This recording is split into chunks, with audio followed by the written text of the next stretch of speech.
In the sleepy town of Maple Hollow, where mornings smelled of pine and quiet regret, there was a small coffee shop with no name.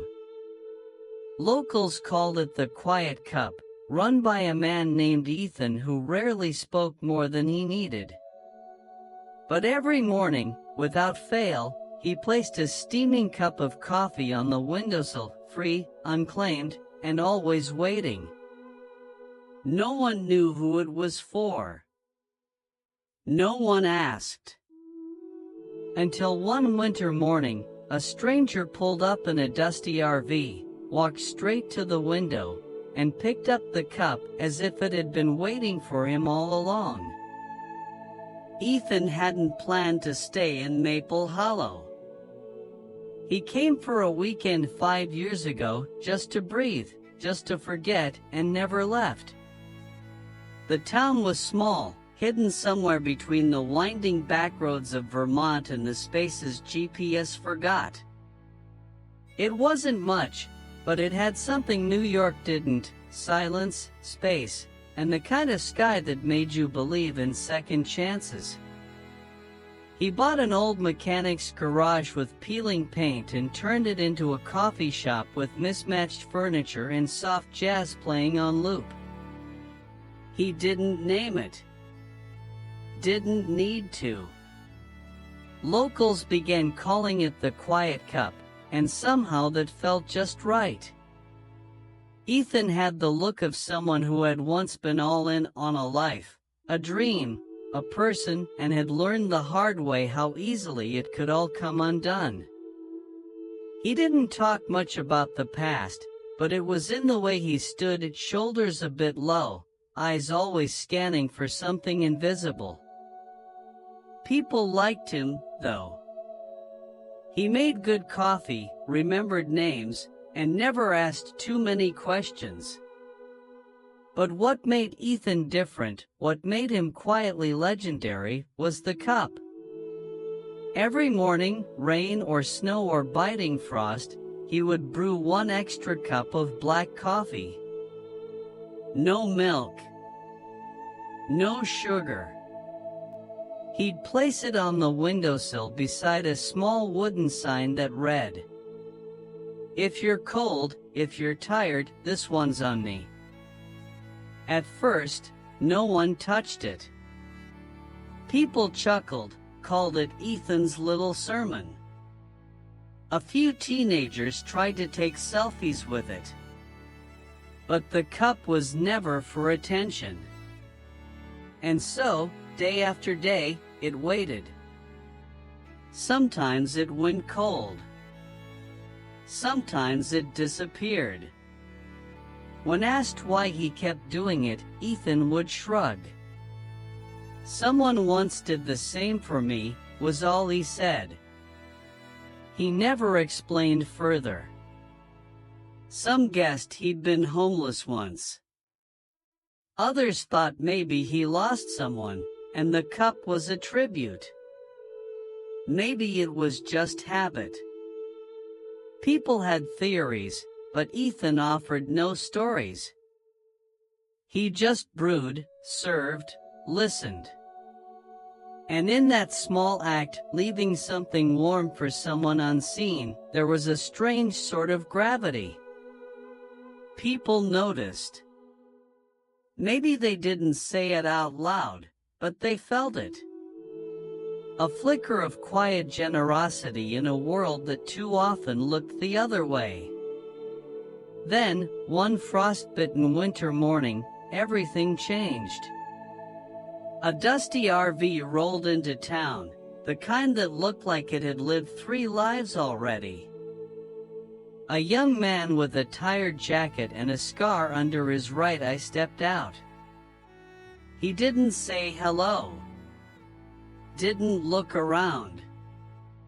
He just walked straight to the window, picked up the cup of coffee, still steaming, and cradled it with both hands like it was something sacred. Ethan, watching from behind the counter, felt the weight of 5 quiet years shift in the space between them. Something had come full circle. But he didn't know yet how deep that circle went. Not yet. The man with the scar didn't say much that morning. He sat quietly at a corner table, sipping the free cup like it was the first real warmth he'd tasted in years. Ethan watched him from behind the counter, trying to place the face. There was something familiar in the way the man held the cup, carefully, gratefully, as if it meant more than just caffeine. Customers came and went. The morning rush faded. Still, the man stayed. Finally, as Ethan wiped down the counter, the man stood and walked over. "You're Ethan, right?" Ethan nodded slowly. The man smiled, not wide, not performative. "Just honest." "You probably don't remember me," he said. "But I remember you." He didn't explain, not yet.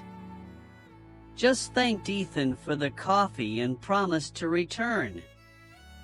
He did the next day. And the next. Sometimes he brought a notebook, sometimes nothing. But he always ordered just one cup and left a generous tip. And so, the ritual continued. But for Ethan, something had shifted. The stranger stirred up memories Ethan had tried hard to bury beneath years of quiet routine and coffee grounds. It had been a bitter winter, long ago. Ethan was in his late 20s, fresh off a layoff from a tech startup that collapsed overnight. His savings had run dry faster than he expected. One mistake led to another, pride, mostly, and he found himself couch surfing until there were no more couches. One morning in Boston, cold and hollowed out, he wandered into a small cafe tucked between a laundromat and a bookstore. He didn't have enough for a coffee. But the barista, an older woman with silver hair and a voice like chamomile, poured him a steaming cup anyway. Just smiled and said, "Pay it forward, if you can." That cup had meant everything. It wasn't just the heat in his hands. It was the reminder that he still mattered. That even when the world felt deaf to your existence, someone, somewhere, saw you. Chose to be kind. He'd never seen the woman again. But he never forgot her. That's why he started the ritual, years later, when he found himself in Maple Hollow. 1 cup a day. Not for charity. Not for show. Just for whoever might be walking the road he once knew too well. Sometimes no one took it. Sometimes it disappeared without a word. That was fine. The point wasn't acknowledgement. The point was the offer. And now, this stranger, this scarred, quiet traveler, was sitting in his cafe, picking up that very cup like it had always been meant for him. Ethan didn't need to ask. He knew. The man had once walked the same dark edge of the world. And somehow, a simple act had pulled him back. Just like it had pulled Ethan. The cup wasn't magic. But maybe kindness was. And maybe, just maybe, that was enough. Winter in Maple Hollow could be cruel. The kind of cold that didn't just sting your skin, but crept into your bones and stayed there. That year, it came early and hard. The snow piled deep, winds howled for days, and the power grid flickered like it was deciding whether or not to give up. For Ethan, things had already been on the edge. Business had slowed, holiday traffic bypassed the town thanks to a new highway, and the regulars were struggling too. Rent crept higher. Repairs stacked up. The espresso machine groaned like it shared his fatigue. Then, one night in late December, a burst pipe flooded half the cafe. The damage was worse than it looked. Floorboards buckled, the wiring shorted out, and the health inspector shut the place down until further notice. Insurance would only cover a portion, and the rest was more than Ethan had. For the first time since arriving in Maple Hollow, he stood in front of his shuttered door and didn't know what came next. He spent a few nights sleeping in the cafe, then a few more in his aging pickup truck. Locals offered help meals, a spare couch, but Ethan politely declined. Not out of pride, but habit. He wasn't good at asking. He was better at giving. Even with the shop closed, Ethan still woke before dawn. Still brewed a single cup using a small camping kettle he kept in the truck. And each morning, he walked up to the boarded window and placed the cup just where it always went, next to the hand-painted sign. Some days, the wind knocked it over. Some days, snow covered it in minutes. But still, he showed up. People noticed, though they didn't say much. A few neighbors left extra groceries by his truck. One dropped off a new thermos. Another, a fresh wool scarf. Quiet gestures, just like his. And through it all, the man with the scar kept coming. Not every day, but often enough. He never asked about the damage. Never offered pity. Just sat, sometimes with coffee, sometimes without. One afternoon, as snow fell thick and heavy, he finally said, "You don't stop, do you?" Ethan shrugged, smiling faintly. "Stopping won't fix anything." The man nodded slowly. Then, after a pause, "You ever think that maybe what you started here matters more than you think?" Ethan looked out at the snow-covered cup on the windowsill. "I don't know. I guess I believe in keeping the door open. Even if the house is falling down." The man didn't reply. But his eyes softened, and something unspoken passed between them. Not pity. Not gratitude. Recognition. It was a strange kind of hope, the quiet, stubborn kind. The kind that doesn't shout or sparkle. The kind that survives even when everything else falls away. And though Ethan had lost nearly everything, the ritual remained. A simple gesture in a broken season. A reminder that warmth, even when small and fragile, can still survive the cold. 2 days after New Year's, the snow finally let up. Maple Hollow looked like a postcard, rooftops glazed in white, tree branches sagging under weight, and the world softened into silence. Ethan stood beside his truck, rubbing his hands together for warmth as he poured hot water into the metal kettle. Another cup. Another morning. The man with the scar hadn't shown up in days. Ethan figured he'd moved on, like most people did. That was okay. That was the point. You give, and you let go. He set the steaming cup on the old wooden windowsill, now chipped and half frozen, and turned back to his truck. That's when he heard it: engines, plural. Not just one car, but several. He turned. What rolled into Maple Hollow wasn't just a vehicle, it was a caravan. 2 trucks, a van, and a silver Airstream pulling up beside his broken cafe.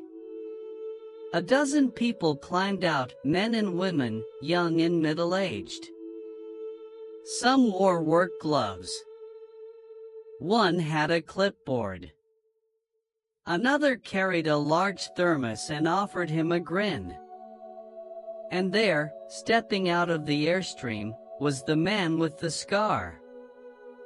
But this time, he wasn't just a visitor. He walked up to Ethan, pulled off his gloves, and said simply, "You helped me once. It's time I returned the favor." Ethan blinked. "I didn't do much." "You did everything," the man replied. "You gave me something when I had nothing. You reminded me I was still human. You didn't know it, but that cup of coffee, it was the first warmth I'd felt in months. I built a life from that small kindness." Ethan looked around at the group, now unloading equipment, lumber, insulation, boxes of tools. "What is this?" "We're rebuilding your cafe. Not just the way it was. Better. Warmer. And not just for you, but for others, too." Ethan said nothing at first. His throat tightened. "I can't pay you for this. You already have." Over the next few hours, the quiet corner of Maple Hollow buzzed with life. The team, some friends, some strangers, had backgrounds in construction, design, marketing. They moved with purpose, as if they'd been planning this for weeks. Turns out, they had. The man with the scar, his name was Leo, had become a tech entrepreneur. A founder of a wellness startup that made its mission to support small acts of kindness. He never forgot Ethan's cup on that cold morning years ago. Leo had returned not just to rebuild Ethan's cafe, but to restore the spirit behind it. To create something lasting. A place where anyone could walk in and feel seen. And Ethan? He stood in the snow, overwhelmed not by the generosity alone, but by the full circle of it all. Kindness, it seemed, wasn't a moment. It was momentum. And the cup had never stopped moving, it had just come home. The renovations took less than 2 weeks. Maple Hollow had never seen anything quite like it, a team of strangers working day and night in the biting cold, rebuilding a quiet little cafe with care and precision, like it was a cathedral. The townsfolk came to watch, some bringing hot soup, others curious questions. But no one questioned why. They could feel it. Whatever this was, it mattered. And when the doors to the quiet cup reopened, still unnamed, still humble, there was no ribbon cutting, no press release. Just the smell of fresh wood, warm coffee, and a new note painted gently beneath the windowsill. Kindness is a seed. Water it daily. The first person through the door was Mrs. Halpern, who used to leave baked goods by Ethan's truck when the cafe was closed. Then came Tom the mailman. Then a woman passing through on her way to Montreal, who ordered a latte and sat in silence, tears in her eyes. No one asked why. The corner where Ethan once placed his free morning cup was now a small shelf by the window. Each day, it held a freshly brewed cup, just like before. But now, beside it, stood a little hand-lettered box with a simple instruction. Take one if you need warmth. Leave one if you have it to spare. And to Ethan's quiet amazement, people did. One morning, he found not just a cup missing, but two left in its place.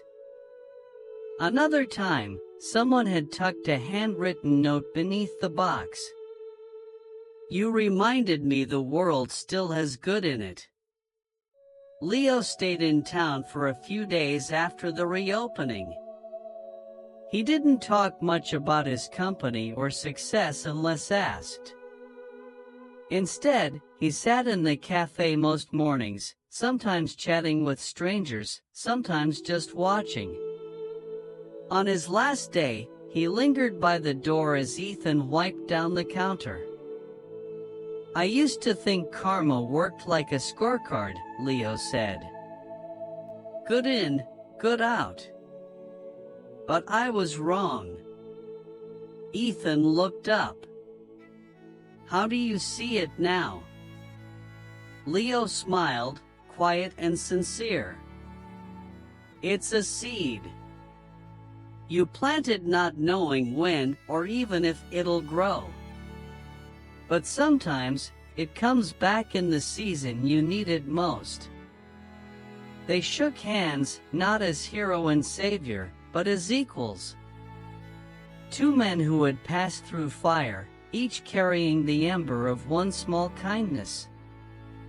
When Leo drove off, Ethan stood by the window for a long time. Snow had begun falling again, soft and slow. Outside, the cup on the shelf steamed gently, untouched for now. But Ethan didn't mind. He knew it wouldn't be alone for long. Because what he'd learned, what life had shown him, is that warmth given freely doesn't disappear. It waits. It circles back. And when the cold finds you, sometimes the thing that saves you is the warmth you once gave away.